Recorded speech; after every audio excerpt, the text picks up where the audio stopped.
Hi everyone, Diane here. Welcome to my channel, to my studio. Now, if you want to be a painter or if you want to make painting, watercolor painting part of your everyday life, you actually have to do it. And that's why we've come up with this idea of the 5 minutes a day doodle. Creating an art habit can be hard, but you can do it with this simple 5-minute method.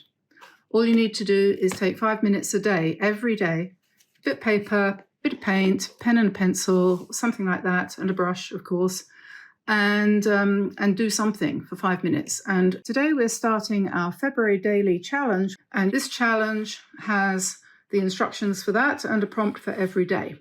And you can download the prompt sheet. If you go to the description below, you'll find out how. So I'm going to first of all show you a few of the doodly kind of paintings that I've done over the last couple of years. This is a sketchbook from 2023 that I've stuck something on the front of. And here we have some ideas, just, you know, any old shape, like my favorite spirals, circles, dots, and neurographic art kind of lines and things like that. And here we've got some nice blocks of color with some leaves over the top and all sorts of different things like that. And these are the kinds of things that I'm going to encourage you to start on creating, not starting at this point. This is the kind of goal that you're setting yourself, going in that direction. But what we're going to do today is something more like this, which you can then keep either as a page like that in a book like this. I have lots of these transparent, what do you call them, sleeves. And I put things I want to keep under control. I put them inside. So this is basically what I'm talking about, doing a doodle on top of basically a blob. It can be a irregular shaped blob like that, or it could be a big circle like this. It's up to you exactly what you do. And you don't have to do it just in pen. You can do it in paint, ink, whatever, pencil. You could use calligraphy inside your little squares. You could do it like this. There's loads of different ideas, different ways that you could do this. But and here's another one, just line drawings inside all of these square shapes and so on. This one I thought was quite interesting, lots of different colors inside your blobs. This is one where the blobs have all been joined together, and then I've done white ink over the top of that. Oh, look, there's some sheep. You could even do sheep-shaped doodles if you wanted to. Turn that around so you can see it. And or yes, this is also possible. You could do cat shapes and doodle on top of them. Anything like that, all sorts of ideas. Here's another one. White pen. This is one of these Signo, what do you call them? Pentel hybrid gel. That's what this is done with. Everything I've used and will use today will be in the description below for you to, if you want to purchase anything that you see me using. Here's another one. This is basically where I think probably if you're a beginner, you might start off something like this. You take a piece of paper, this is 9x7, I think, and then just, what I'm suggesting for the challenge is that you don't put all your squares or circles in first, you just go one at a time. And at the end of when you've done that one, then you put the background for the next one, and then just go on one a day. And you can do whatever you want, but I'm going to give a suggestion for each day. Say, for example, you might want to doodle a bird, and we might have that for day 3, for example, and we might have, you know, just seed heads or something like that for day 1. But anyway, you'll find out when you download the prompt sheet. So that's that book. These are copied from this book, which I do want to give credit to because I've learnt a lot from Kate Leach, her book, Creative Abstract Watercolor. This is a great book and I heartily recommend it. If you want to see it reviewed in detail, go to Art Book Nook, where Kay goes through this book pretty much page by page so that you can see exactly what you're buying. But really it is definitely something I think every artist, no matter what level they're at, can learn something from. She's got a lot of very interesting information in there that I'm sure you'll find useful. So today, today I'm going to mark out my spaces on this sheet, and then we're going to do some daily doodles. Okie dokie, so I've got a block of Meaden watercolour paper here, cold pressed 100% cotton, 12 by 9. And I do find that this paper is good value for money and ideal for everything I want to do. I've never had a problem with it at all. And what I'm going to do is divide it into, I think, 12. So this is basically 12 inches. So I'm going to mark it off at 6 and 6. It doesn't have to be absolutely spot on. And probably knowing me, it won't be. That doesn't look straight, does it? That's probably about right. And I'm going to draw a very faint line. Doesn't have to be very dark. And then we will go 3 inches down here and here. And if we were to speed this up a bit, it would go a bit quicker, but I'm sure you've got plenty of patience, so you're not going to get carried away and scroll on to the next thing. Because you know you'll get value for money from me, considering it's free. Yeah, there we go. So now we've got 4, and we need to divide again. So this is 9, so we're going to go 3 again. 3 and 6.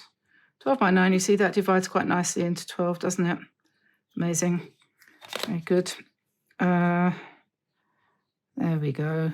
So when we're done, we can either just rub out the lines and keep this as one sheet and put it in our folder with our sheet protectors in it, like this. So we can make a binder with something like this with all of our different ideas in, which is, I think, a great idea. So I did do that.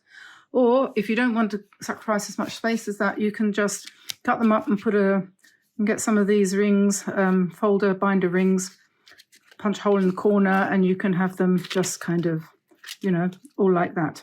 So this works really well too. And these are the kinds of things that I'm thinking that we're going to put on here as we go along. I'm not going to do them all today because really we don't need to go into it in great depth. This is for you to do.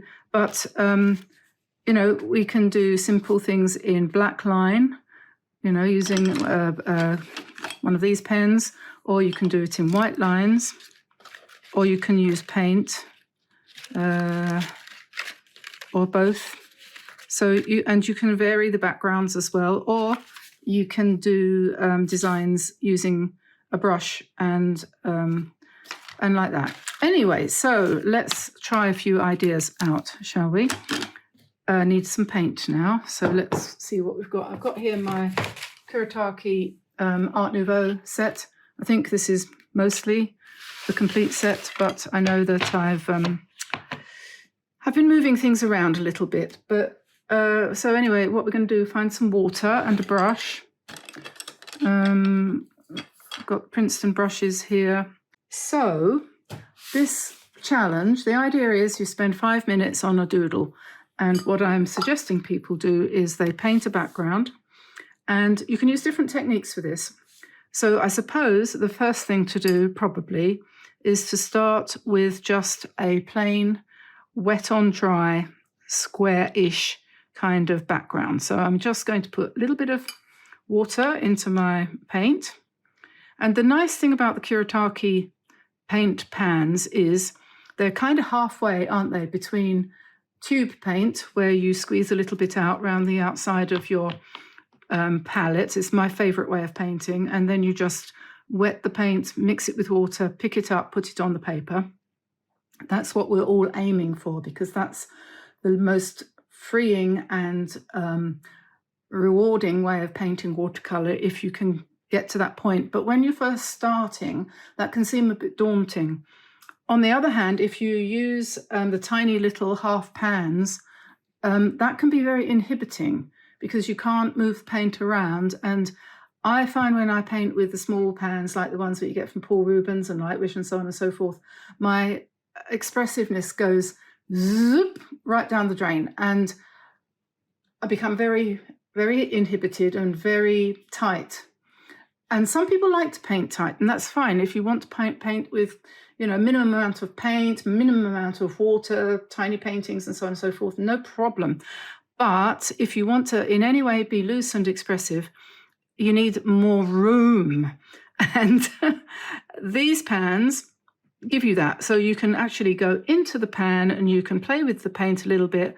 You can, if you put it in a bigger tray like I have here, it doesn't come in this tray when you buy these paints, they come in a box, but you can take them out of the box. There's no law against it. You can put them in a tray like this and you can arrange them in the order that you want them so that they suit you. Everything can be liberal and just how you want it.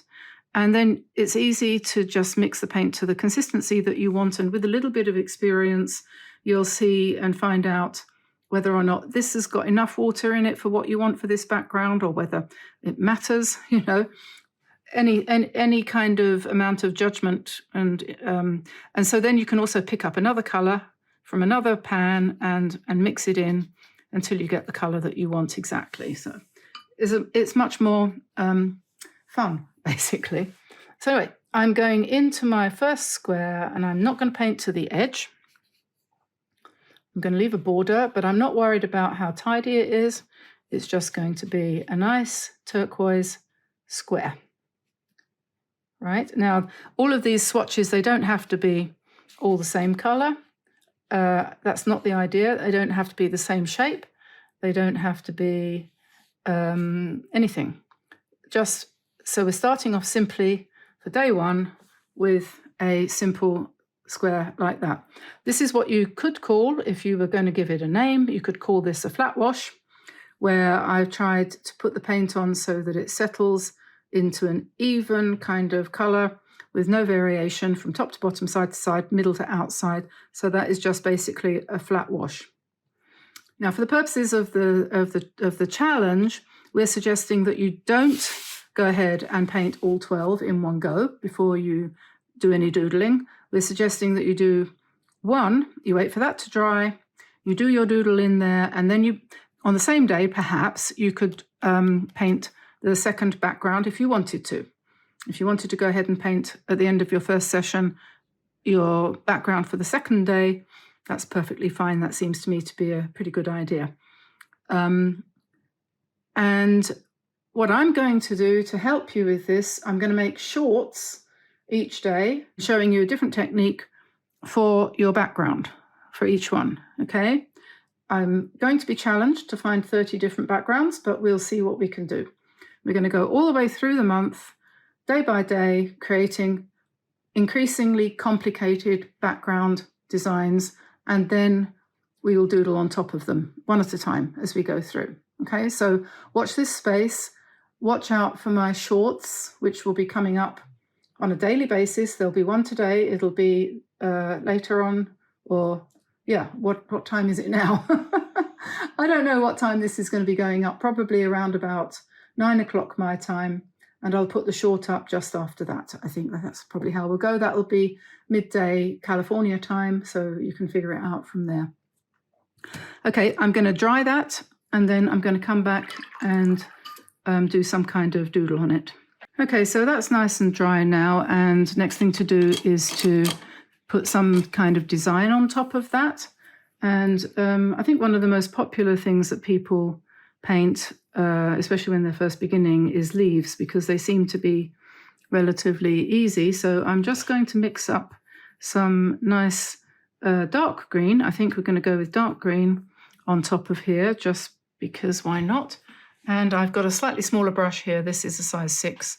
And I'm just going to do a nice, easy curved line like this.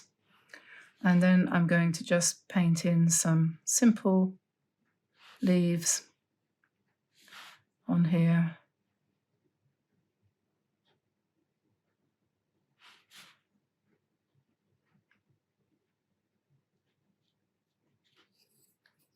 And do them whatever way you want to do them. I tend to start from the stem and just kind of go out and then fill in, but there are other ways.